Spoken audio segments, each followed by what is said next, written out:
प्रकल्प आहे आणि जे शेतकरी आहेत त्यांच्या सुद्धा इथे योजना येतात, शेतीसाठी कंपाऊंड वगैरे करण्यासाठी आणि विविध योजना आहेत.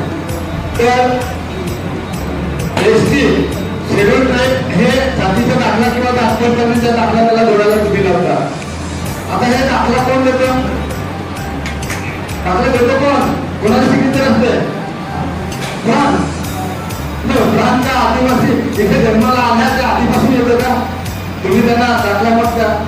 तर शेतकरी सरळ सरळ सरकारला लिहिलेला आहे आदिवासी खातेदार आणि आदिवासी विकास प्रकल्प आहे हा. एसटी विकास प्रकल्प नाही, शेड्यूल ट्राईब विकास प्रकल्प नाही, सरळ सरळ आमच्या नावाने आहे. त्याच्यामध्ये काही कठीण मुद्दे आहेत तर आम्ही गावाच्या गावसभा होतात, गावसभेचा अध्यादेश काढू किंवा गावसभेचा आदेश काढू. त्या आदेशाच्या अंडरलाईनमध्ये पूर्ण गावाच्या लोकांच्या सह्या आमच्या असतील का हा आदिवासी आहे आणि त्याच्या सातबारा जॉईन करून आणि त्याला ती योजना लागू झाली पाहिजे ते मी समजून घ्या. जातीच्या दाखल्याचं काम आम्हाला नांगर येणार का? जातीच्या दाखल्याची गरज नाही.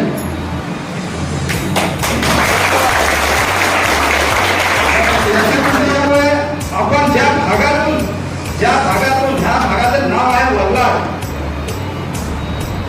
नाव माहिती असेल ना तुम्हाला, जुनं नाव वरलाट. आणि वरलाट जन आंदोलन भेटलं होतं माहिती आहे.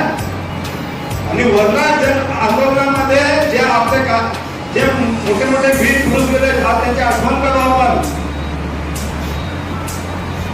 कॉम्रेड जेठा कांगळ, रेवजीबाई चौधरी असे बरेचसे आपले वीर महान पुरुष त्या लढ्यामध्ये वीर शहीद झाले.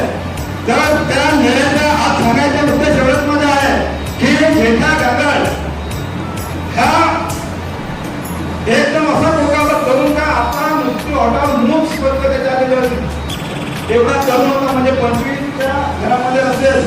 आणि त्या पद्धतीने त्यावेळी तो लढा झाला आणि त्या लढ्यामध्ये खरोखर त्या आदिवासी त्याची जाण होती त्यांच्याकडे. त्याच्या जेव्हा खडे तोडायला लावले आणि तिथे खूप मोठा लढा झाला, त्याच्या अंगात आलं आणि एक जो बंदूक घेऊन शिपाई असेल त्याच्या त्यांनी फक्त हाताखात एवढा धोरण केला नाही, एक फक्त हाताखात मारले. तो कुठे तोडला आणि कसा गेला त्या सैनिकाला पण समजलेला माझ्या म्हणजे कुणी डोक्यात थाप पाणी का काय करून गेला काढायला समजलं. ही आदिवासीची ताकद आहे, तुम्हाला आणावी लागणार आणि तर तुमचा पुढे लढा आणि अधिकार शिकतील. बरोबर की नाही? तर त्याच्या सगळे सण सांगितले सरांनी, त्याच्यात एक आहे रवाल. ह्या वर्षी सगळ्या जणांनी रवाल इथे आलं, कारण आंदोलन टेकावं लागणार, पोलिस समजणार, कारण सरकार आमचं धरती आहे, तो पोलीस आगे करते हे तुम्हाला माहित आहे. आणि पोलिस अंत मारणार पण जे जर तुम्ही नावाजून केले तर एक डांगाचा फटका तुम्हाला काहीच करू शकत नाही, कारण एवढा मला फरक असतो 100% मारला तरी काय हे तुम्ही काय. हे आदिवासीमध्ये प्रशिक्षण आहे, हे काही हे नाही. बरोबर की नाही?